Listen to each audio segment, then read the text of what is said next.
Pagpasalamat natin dahil tayo nandito ngayon, di ba? Privilege to na tayo ay nakapag-pahinga, pero yung pahinga natin is with purpose. Kasi nandito tayo sa simbahan, di ba? So, unang-una, nagpapasalamat ako sa Panginoon dahil siya ay napakabuti. Dahil sa ang aming team, lumipad ng aming team, ang aming music team ay pumunta kami sa Balayan, which is kami ay naka-attend po ng conference, yung Beat Crescendo Conference 2025. Hindi yun mangyayari, kundi sa kabutihan lang ng Panginoon at sa ginamit ng tao. At salamat kasi syempre medyo mahal siya. 390 per head kung groupings kayo, pero kung katulad yung na humabol lang is 550. Pero sobrang nakakamiss si Lloyd. Kasi di ba, pero problema lang namin, pero may sumagot na. Diba? Kaya ikaw na nasa worship team that time, hindi okay na natulog ka. Kasi sayang ang binaya ng taong yun, diba? Kung wala kang natutunan.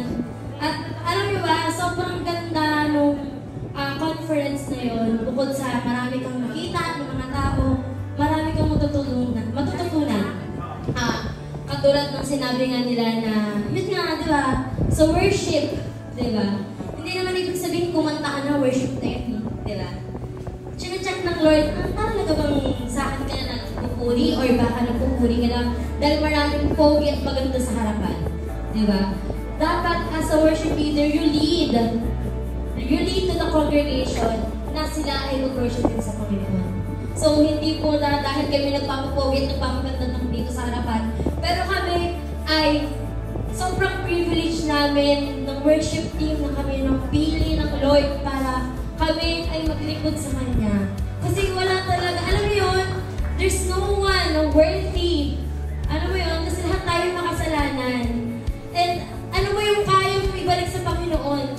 Sa binigay niya, di ba? Parang sobrang hirap naman, magpapako din ako sa cross, ganyan, di ba? Para mapantayin ko lang yung level na binigay niya. Hindi eh.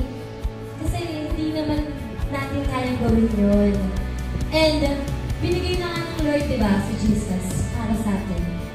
And tayo, sana, every Sunday, hindi lang every Sunday, every day ginagawa po tayo na para sa Panginoon, which is every day, di ba? Do it with love, do it for the glory of the Lord. Kaya talagang sobrang ganda ng experience namin yun. Kasi minsan, kailangan din namin worship team na mag-worship. Alam mo yun, na-experience namin na makakamiss din parang mag-worship sa Panginoon. Kasi lagi kami nandito, feeling namin nakakapagod na, feeling namin wala lang sense yung ginagawa namin, kami pilitan, gano'n. Minsan, para na lang sa tao, sige, dahil nagkikita na lang, magaling kami kumanta, magaling kami tumugtog. Pero, para saan?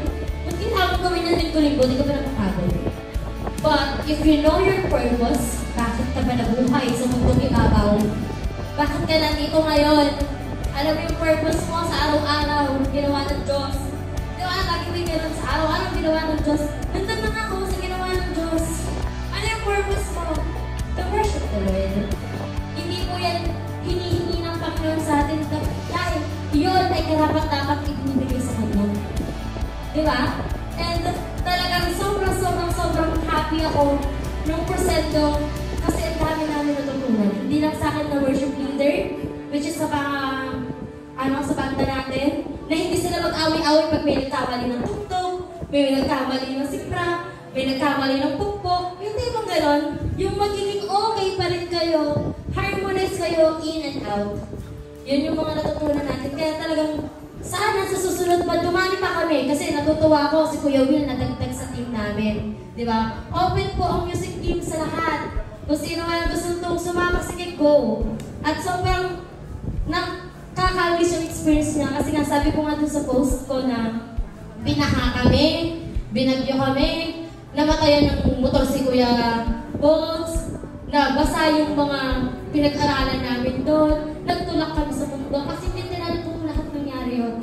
Yung mga, kita niyo ba yung outfit check nila AJ, no? Na sobrang putik, pati mukha may putik na. Pero ano yung sinabi namin doon, it's all worth it. Kasi yung natutunan namin doon sa Crescendo, hindi na siya mawawala sa amin. I-apply na namin siya, malalag pa siya sa knowledge na meron kami. Di ba?